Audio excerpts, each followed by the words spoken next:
sungguh Engkau Allah yang kami sembah Tuhan. Engkau Allah yang kami tinggikan. Tiada nama selain Engkau Tuhan.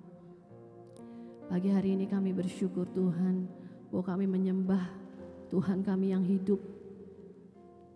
Kami bersyukur Tuhan bahwa Tuhan kami luar biasa dalam hidup kami Tuhan. Biarlah pagi hari ini Tuhan dengan keterbatasan yang ada, tapi tidak membuat kami Tuhan untuk kami tidak bersuka cita. Tidak membuat kami Tuhan untuk kami tidak datang untuk menyembah Engkau Tuhan. Mari setiap kami Tuhan, kami mau rasakan setiap hadirat-Mu dan kasih-Mu buat setiap kami. Terima kasih Tuhan, hanya di dalam nama Tuhan Yesus kami berdoa dan mengucap syukur. Amin. Shalom. Saya undang tetap saudara untuk bangkit berdiri. Ada sukacitanya? Ada sukacitanya? Saudara, biar kata ada social distancing, tapi nggak membuat kita untuk bersukacita, benar? Benar? Enggak membuat kita juga susah untuk bergerak dong. Malah kita gampang bergerak, benar gak? Oke, kita masuk hadirat Tuhan, kita masuk gerbangnya dengan pujian. Amin.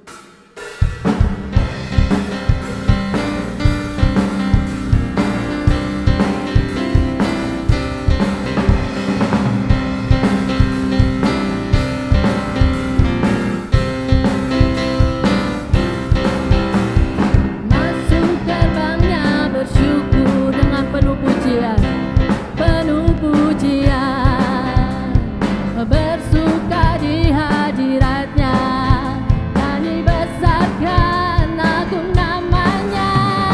Puji Dia tiuplah sangkakala, musik dan tarian. Semua makhluk di bumi di surga dengan senang hati naikkan pujian. Sebab Tuhan baik, sebab Tuhan Tuhan baik, anugerahnya kekal selamanya. Sebab Tuhan baik, sebab Tuhan baik, sebab Tuhan baik, anugerahnya kekal selamanya.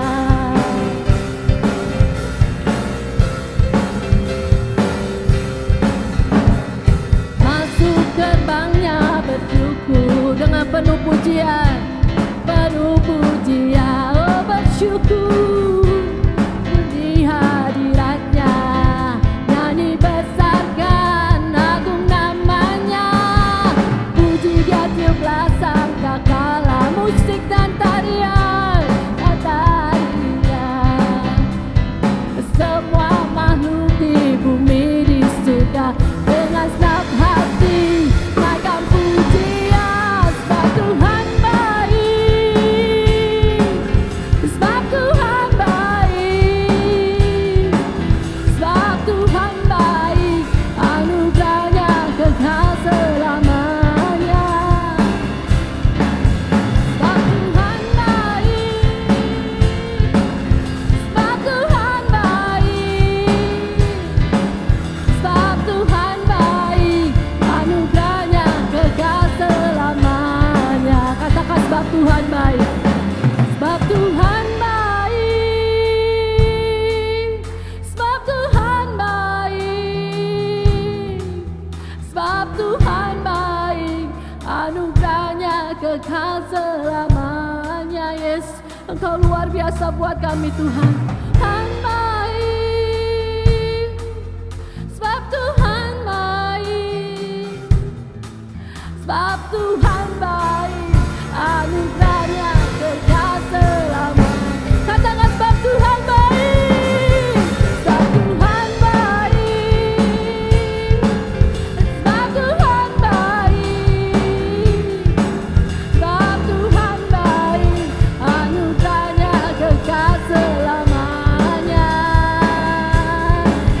Sebab Tuhan baik, sebab Tuhan baik,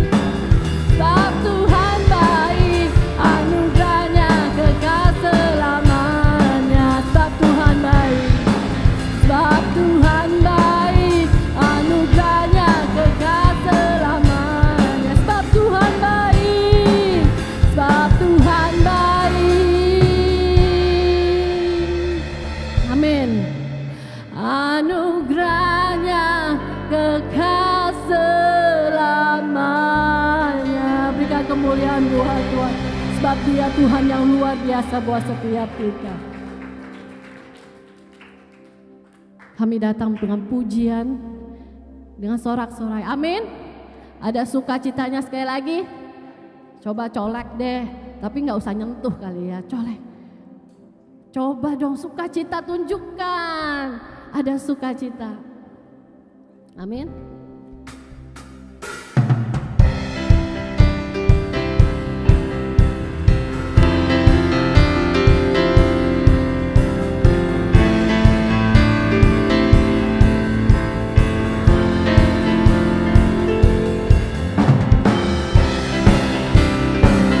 Boleh tepuk tangannya di atas.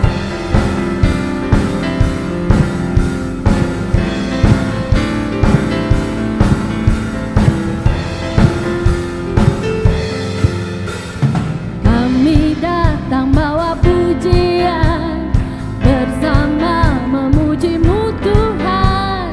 Satukan suara dan nyanyikan sorak kemenangan. Kami datang bawa pujian, bersama memuji-Mu Tuhan. Satukan suara dan nyanyikan sorak kemenangan.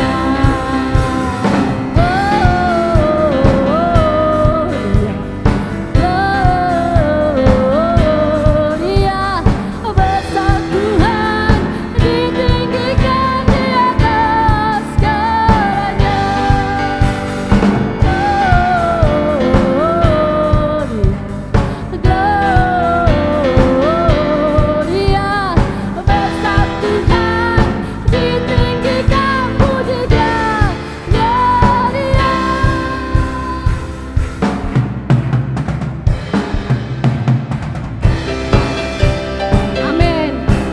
Puji nama Tuhan sebab Dia yang layak ditinggikan. Katakan amin.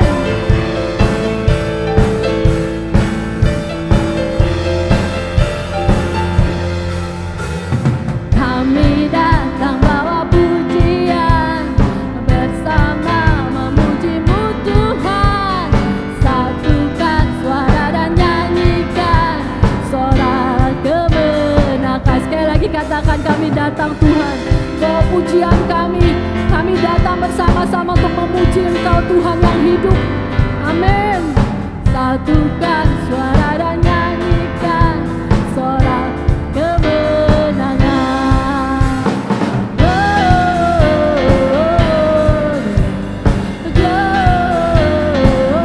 Gloria, bersatukan, ditinggikan di atas jalannya.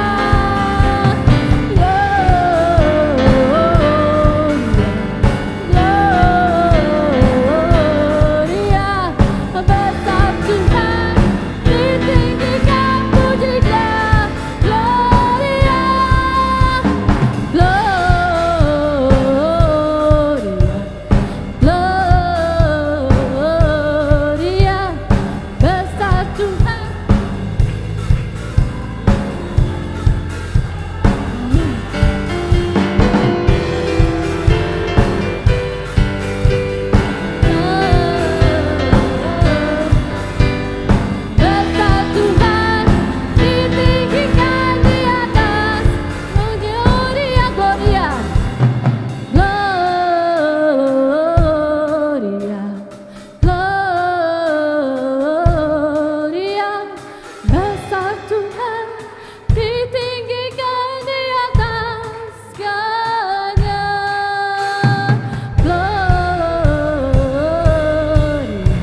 Kita mau katakan, Tuhan Engkau besar, Engkau ajaib Tuhan buat setiap kami Tuhan.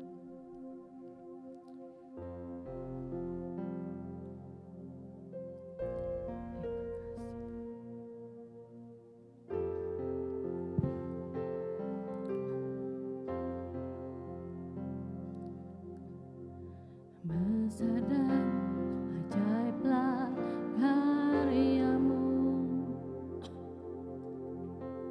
adil dan benarlah jalanmu,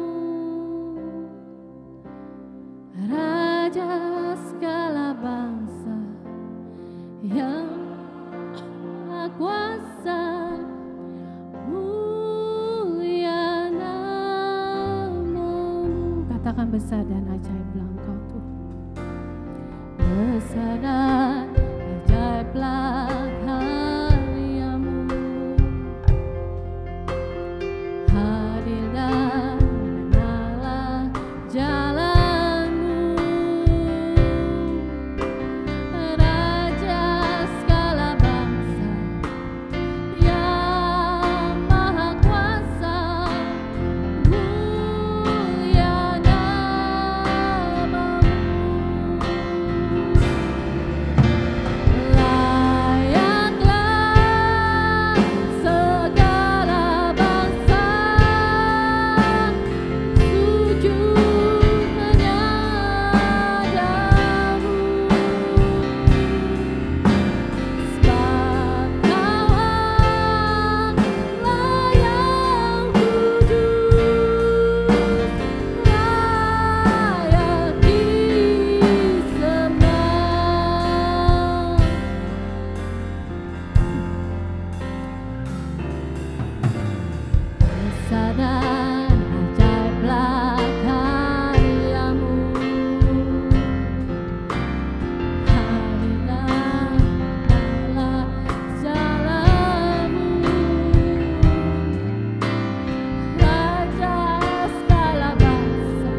Kami bersyukur Tuhan buat pagi hari ini.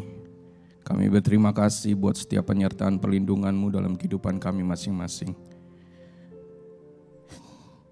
Terima kasih Tuhan, kalau pagi hari ini kami masih diberikan kesempatan untuk menikmati firman-Mu. Kami sudah memuji-Mu Tuhan, kami sudah menyembah-Mu. Biarlah semuanya bagi hormat kemuliaan nama-Mu ya Tuhan. Pagi ini Tuhan, biarlah kiranya Roh Kudus yang menerjemahkan setiap firman yang hamba mau sampaikan di pagi hari ini. Kami mau sama-sama belajar Tuhan. Kami mau sama-sama belajar ya Bapa. Mari Tuhan dengan bahasa yang sederhana untuk kami boleh menangkap setiap firman-Mu Tuhan. Dan firman ini menjadi rema buat hidup kami. Inama rama syikirama lama-lama. Kinama takarang lama syabara batakara. Kinama harabatakuna masyibitakura batakara. Labata anama yamata unna harabatakuna marama shibirabata alaya bata anana. Lakanama ukirabata ala basu utekenaha sakarai bata urabata alaya bata arala. Labata ukuna mahasu dudukuna hasim heremintu kuna marata atayata uteketa karata balabata ayarata. Lalala basiki nama takana lalala masiki nama ramatakara lalala malama yamatakara lalala malama shiberabata anama rama haradakara lalala yamaramakara lalala malama. Yes, terima kasih Tuhan. Shiberamatakara lalala masiki nama ramatakara rabata nama syukur mata alaya bata nama ta'aya. Shebarabata anamaya matanana. Simini ukunahasikin namata alibutu unamaya. Shimikina una adakanama yamana aramata unamini inaaya. Labata ukunahana masi inama iya takalalibutu manata karalabas. Terima kasih Tuhan. Shebaramata anama ramata karalalalama. Mari kita nyanyikan pujian yang refnya. Layaklah segala bangsa sujud kepadamu,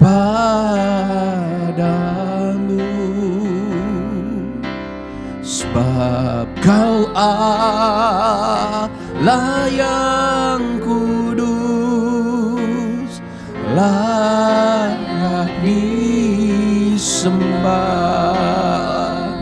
Terima kasih Tuhan, kami siap untuk mendengar firman-Mu di pagi hari ini. Dalam nama Tuhan Yesus.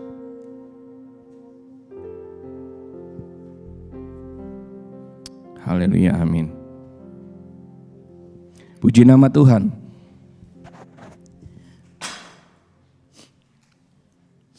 Oke, pagi ini kita masih dalam satu tema besar, yaitu tentang hikmat. Ya, jujur dalam hidup kita penuh dengan beberapa asumsi. Asumsi itu praduga atau prasangka ya. Dalam hidup ini nggak hanya perempuan yang punya beberapa asumsi. Pria pun juga dipenuhi dengan beberapa asumsi dalam hidup ini. Prasangka atau praduga. Menurut Kamus Besar Bahasa Indonesia, saya lihat bahwa maknanya adalah dugaan yang diterima sebagai dasar atau berpikir karena dianggap benar. Jadi bisa benar, bisa salah. Ya, baru sebagai praduga atau prasangka. Nah, di dalam Perjanjian Lama ada satu orang tokoh, sebenarnya banyak, tapi saya mau kita sama-sama belajar dari seorang tokoh yang juga punya praduga atau prasangka dalam hidupnya. Mari kita buka dari Mazmur 55 ayat 3 sampai ke 6. Mazmur pasal 55.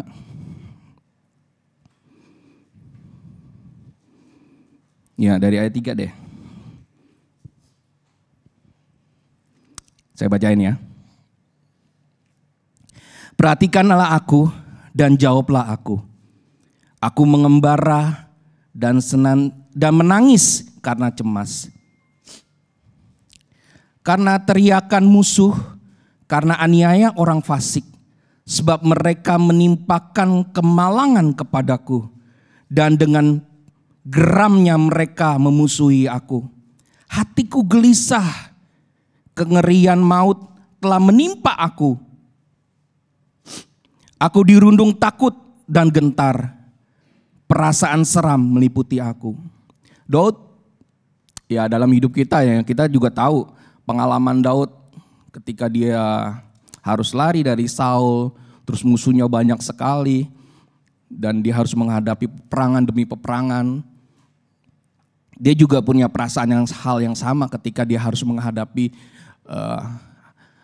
ada satu saat musuh akan menyerang. Musuh tiba-tiba menyerang kerajaannya. Dan dia ungkapkan perasaan itu, prasangka itu dengan di Mazmur 55 ini. Sebenarnya banyak sekali ungkapan perasaan, prasangka dia, asumsi dia tentang keadaan yang sedang menggeluti, yang sedang dia alami dalam hidupnya ya. Terus di ayat 7 dibilang begini. Pikirku, sekiranya aku diberi sayap seperti merpati, aku akan terbang dan mencari tempat yang tenang. Bahkan aku akan lari jauh-jauh dan bermalam di padang gurun. Aku segera mencari tempat perlindungan terhadap angin ribut dan badai. Seolah-olah Daud mau mengatakan gini, kalau bisa aku gak ada di tempat ini dalam masa seperti ini, ketertekanan yang sedang dihadapi. Kalau bisa aku lari dari masalah ini. Seringkali kita juga punya perasaan hal yang sama, kejadian yang sama yang seperti Daud alami. Ketika masalah bertubi-tubi dalam hidup kita terjadi, kita mulai berprasangka, kayaknya Tuhan gak nolong saya nih. Seolah-olah Tuhan gak hidup dalam hidup saya. Seolah-olah kejadian yang saya alami, udah saya berdoa, udah saya melakukan segala macam, kok kenyataannya berbeda dengan yang saya harapkan atau yang saya pikirkan. Kalau bisa aku lari deh dari masalah ini. Kalau bisa gak ada terjadi masalah ini dalam hidup saya. Daud juga mengalami hal yang sama. Ketika kita menghadapi masalah, ketekanan dalam hidup ini, seolah-olah dia ingin lari dari masalah. Padahal masalah gak pernah yang harus kita lakukan adalah masalah harus kita hadapi gitu loh. Resiko apapun yang terjadi harus kita hadapi. Baik buruk yang terjadi dalam hidup kita, masalah itu harus dihadapi, bukan melari dari kenyataan. Dan Daud juga punya perasaan yang sama ketika tekanan itu dalam hidup terjadi dalam hidupnya. Kalau bisa aku seperti orang di ayat 7, sekiranya aku diberi sayap, aku ingin terbang deh. Aku mau lari dari masalah dalam hidup ini. Mungkin kalau yang gak punya masalah fine-fine aja. Bisa mengungkapkan segala masalah dalam perasaannya nggak seperti yang Daud alami. Tapi ketika masalah itu terjadi dalam hidup kita, tekanan hidup yang seolah-olah kayaknya Tuhan nggak jawab pergumulan kita. Kadang-kadang kita mengeluh, kadang-kadang kita berprasangka kayaknya Tuhan nggak nyata dalam hidup saya. Kalau dulu Tuhan pernah melakukan, kok hari ini Tuhan nggak melakukannya buat kehidupan kami ya. Kayaknya kalau bisa pergi jauh deh dari hidup ini. Keluarga, konflik, suami, istri. Kalau bisa, kayaknya gak usah menikah ya sama dia ya. Kalau terjadi masalah seperti ini. Anak dengan orang tua, jemaat dengan gembala. Gembala ketika menyalami, gembalanya gak ngeliat aja mukanya. Wah udah berprasangka, kayak gembala hari ini, gembala saya kayak benci banget sama saya ya. Kok yang lain ditatapin, kok hari ini kok saya gak ditatapin nih waktu bersalaman. Prasangka ya, tapi saya percaya di sini gak ada ya. Semuanya baik-baik. Oke, di perjanjian baru juga ada hal yang sama. Ketika murid-murid Yesus berprasangka atau berpraduga atau asumsi. Mari kita lihat Markus pasal 6.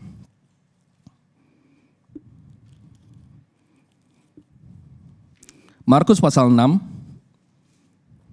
dari ayat 4 ke 9 deh. Tapi sebenarnya kita mau bacain dari ayat 4-5 dulu. Supaya saudara tahu kurang lebih kenapa di 4-9 ini terjadi. Oke, Yesus berjalan di atas air. Sudah itu Yesus segera memerintahkan murid-muridnya naik ke perahu dan berangkat lebih dahulu ke seberang ke Betsaida. Sementara itu ia menyuruh orang banyak pulang. Setelah ia berpisah dari mereka, ia pergi ke bukit untuk berdoa.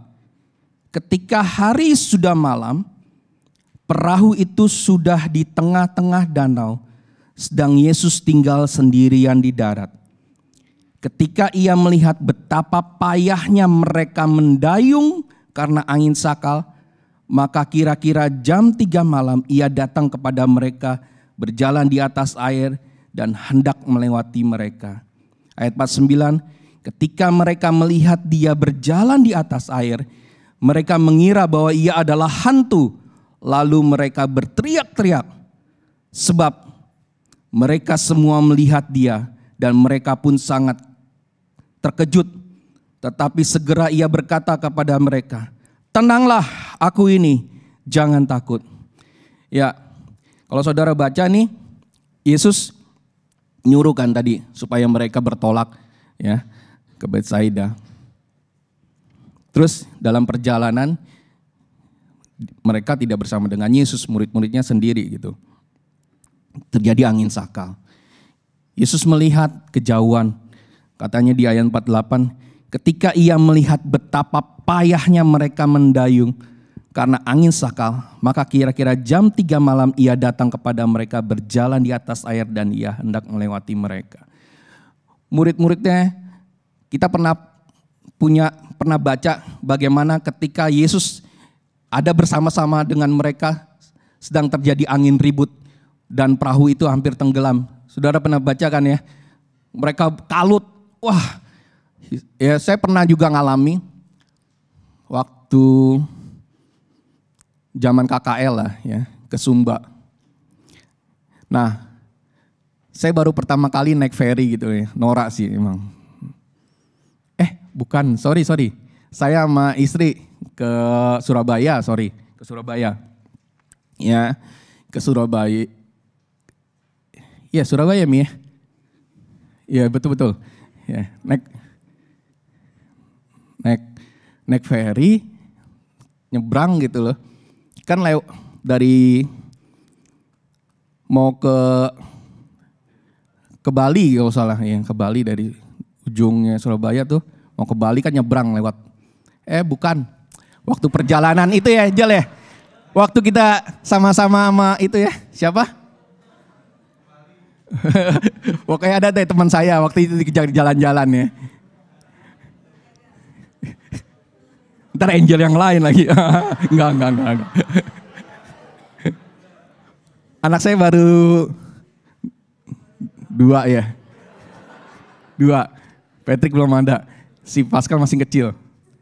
Kita ngelihat gitu, kondisi malam. Nyebrang. Saya pertama kali ngelihat di tengah laut dalam kondisi gelap. Kayak namanya laut ya nggak ada penerangan ya. Kalau di jalanan masih ada penerangan. Kalau nggak penerangan lampu jalan, kalau nggak rumah dari warga sekitar. Itu gelap banget. Dan perahunya itu, kapal ferinya tuh teruyung-uyung karena angin kan, ombak ya. Dan saya berpikir, andai katanya nih, kalau ngelewatin itu, kalau misalnya ada pusaran air, itu bisa masuk tuh perahu. Wah, saya ketakutan juga ngelihat. Bener gak ya kayak kalau bisa terjadi begini. Wah, kalau terjadi gimana? Anak saya belum tentu bisa berenang, ya, masih kecil-kecil. Saya sih bisa berenang, tapi kalau dengan kondisi seperti itu kita semua pasti mati gitu loh. Takut banget, bener-bener takut gitu. Ngelewatin nyebrang gitu aja takut gitu dengan kondisi gelap gulita tanpa ujung loh. Istilahnya udah buta, ya, terus di tempat gelap, ditutup matanya, tuh gelapnya kayak seperti itu gitu saudara. Ya. Nggak kelihatan apa-apa gitu loh. Laut semua sekeliling gelap semua, nggak ada ujungnya gitu, nggak ada lampu sedikit pun. Gelap, ngeri, laut aja sampai warnanya hitam gitu loh. Ngeri banget, ngeri. Nah, mungkin murid-murid juga mengalami hal yang sama gitu. Nggak ada lampu di tengah Di tengah-tengah danau mereka sedang menghadapi gelombang dengan ada angin sakal. Ini ada angin sakal, wah pasti gelombangnya sangat besar. Mereka katanya sampai bersusah payah sedang mendayung gitu. Tapi Yesus sedang melihat di kejauhan. Saudara, masalah dalam hidup harus terjadi dalam hidup kita, itu enggak masalah. Tapi yang masalah kalau Tuhan enggak hadir. Amin. Kalau Tuhan enggak menghampiri masalah itu problem sangat berat. Tapi kita bersyukur ketika menghadapi masalah murid-muridnya, Yesus hadir, Yesus tampil. Tapi apa yang diungkapkan oleh murid-muridnya? Wah, itu hantu. Mereka sangat ketakutan dan berteriak-teriak. Padahal 3 tahun lebih mereka bersama dengan Tuhan. Mereka nggak tahu bahwa itu adalah Tuhan.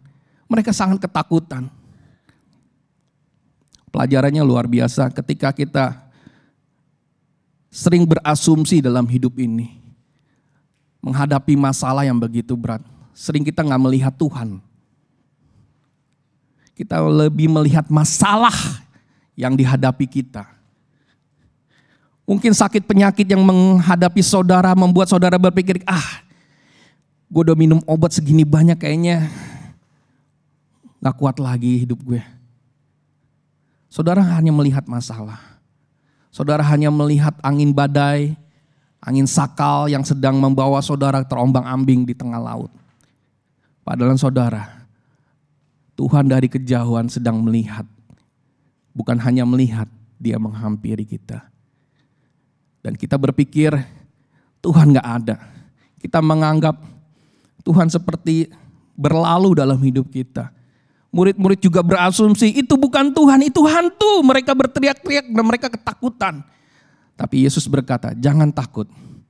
Dia tampil, Dia hadir dalam masalah hidup kita. Jadinya jangan berasumsi. Coba katakan, jangan berasumsi. Ya, asumsi gak selalu negatif. Boleh aja berasumsi. Kalau saya, latar belakang saya arsitek, saya diajarin juga dalam hidup, dalam perencanaan ada namanya asumsi. Boleh aja asumsi. Tapi kadang-kadang kalau kita terlalu khawatir, kalau kita terlalu berprasangka dalam hidup ini, saudara bisa melakukan hal yang salah. Saudara gak melihat Tuhan, saudara gak melihat ada rancangan-rancangan yang luar biasa yang Tuhan mau kerjakan dalam hidup kita. Di tengah laut, di tengah badai, di tengah masalah yang dihadapi, di tengah pandemi COVID ini, COVID-19, saya percaya ada kebaikan Tuhan. Tadi Meli sudah bersaksi, bagaimana ada Tuhan dalam setiap masalah dalam hidupnya.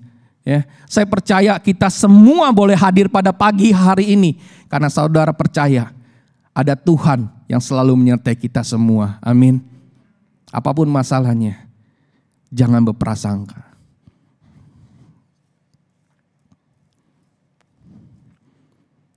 Asumsi berkembang liar bisa menjadi suatu kejahatan. Yang pertama, akan berpikir negatif, terus kemudian hatinya mulai sensitif. Ya. Yang pertama, ketika asumsi yang sedang terjadi dalam hidup kita, kita biarkan itu menjadi liar dan kita pertama akan berpikir negatif dan memiliki hati yang sensitif. Kayaknya dia udah gak cinta sama saya nih. Kok pulangnya sekarang bukan malam lagi? Apa? Pagi. Pak, kok kamu pulangnya gak seperti biasanya? Emang jam berapa? Jam 7, kan bukan lebih awal. 7 pagi. Ya. Dalam hidup ini kita sering dihantui dengan pikiran-pikiran negatif. Sehingga kita mulai sensi. Dengan pasangan kita, dengan teman, dengan pemimpin, dengan gembala. Dan kita akhirnya menghantui pikiran negatif itu dalam hidup kita. Dan akhirnya kita bertindak hal yang bodoh. Kita buka satu contoh 1 Samuel 18. Ini menarik. Cerita sejarah itu menarik buat saya. 1 Samuel 18 ayat 8. Lalu bangkitlah amarah Saul dengan sangat, dan perkataan itu menyebalkan hatinya, sebab pikirnya dia berasumsi, dia berpraduga, kepada Daud diperhitungkan mereka berlaksa-laksa, tetapi kepadaku diperhitungkan beribu-ribu. Akhir-akhirnya jabatan raja itu pun jatuh kepadanya. Dia mulai berasumsi, wah lama-lama nih dia bisa ngambil kekuasaan ini, dia bisa kudeta. Karena pengikutnya tambah lama tambah banyak gitu loh. Padahal saudara tahu, ketika Daud mengalahkan Goliat, dia tidak berperang atas nama dirinya sendiri. Dia berperang atas nama Allah Israel. Kemenangan yang diperoleh oleh Daud ketika bisa mengalahkan Goliat, itu kemeriahan, ucapan setelah berhasil mengalahkan juga Filistin, itu bukan kepada Daud, tapi kepada Saul, Raja Israel. Karena kemenangannya atas Israel melawan Filistin. Dari awal, Daud tidak punya berpikiran untuk kudeta kepada Saul. Bahkan perjalanannya ketika dia harus firman Tuhan, hampir 3 kali dia ingin ditombak oleh Saul. Tapi sama sekali dia tidak punya niat jahat kepada bapaknya. Ya kan? Kita pernah baca bagaimana dia memotong pucuk jubahnya ya, ketika waktu si Saul buang hajat. Sebenarnya dia bisa membunuh Saul, tapi dia tidak mau melakukannya. Karena dia tahu orang yang diurapinya jangan sekali-sekali untuk dijamahnya. Dia ngerti nilai-nilai itu. Ya. Tapi Saul berprasangka hal yang buruk terhadap Daud. Dia berpikir ketika Daud nih sudah dieluk-elukan oleh bangsa Israel, dia berhasil mengalahkan beribu-ribu, berlaksa-laksa. Dia cuma hanya beribu-ribu. Wah, satu saatnya dia bisa kudeta nih. Satu saat dia bisa mengambil alih kepemimpinan Israel.